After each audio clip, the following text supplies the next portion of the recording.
$1200 deysizmi? $1200, 1800, 2000 gacha chiqib qolishi mumkin aka. Prosta ходовой narxi shunaqami? Nimaga? Bilasizmi, komfort uchun qilish kerak. Nima? Unaqa qimmat. Mersiga bo'lganiganmi? Mersiga bo'lgani uchun birinchi moment. Ikkinchi faktorimiz. Diskalarni ko'ryapsizmi? Bunga ozgina ko'tarishimiz kerak mashinangizni, paru santimetrov. 2-3 santimetr ko'taramiz, rezinka pizinka qo'ymaymiz. Более professionalni zavod holatiga, stok holatiga ko'taramiz. Ichidan amortizatorlarni ichidan ko'taramiz.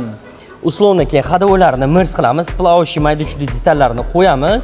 Bitta yurib ko'rasiz. Obunachilaringizga hammaga prosta от dusha yetasiz. Qanaqa chiqqanini. Men o'zi yurganimda ozgina tegyapti-da. Tegmaydi xudo xolasa. Nasib. Xudo xolasa tegmaydi. Bo'ldi. 2 kun vaqtingizni olaman. 2 kun menga mashinani tashlab ketasiz, xo'p aka? Gap yo'q, aka. Indinga kechki payt ko'rishib, bitta test qilib ko'ramiz. Обязательно. Aka, kelishdi. Ko'rishamiz. Xolis kuzatib turinglar o'rtoqlar. Akamlar keldilar, idealni qilib, mirs ходовой qilib beramiz, bizani yo'lga moslab.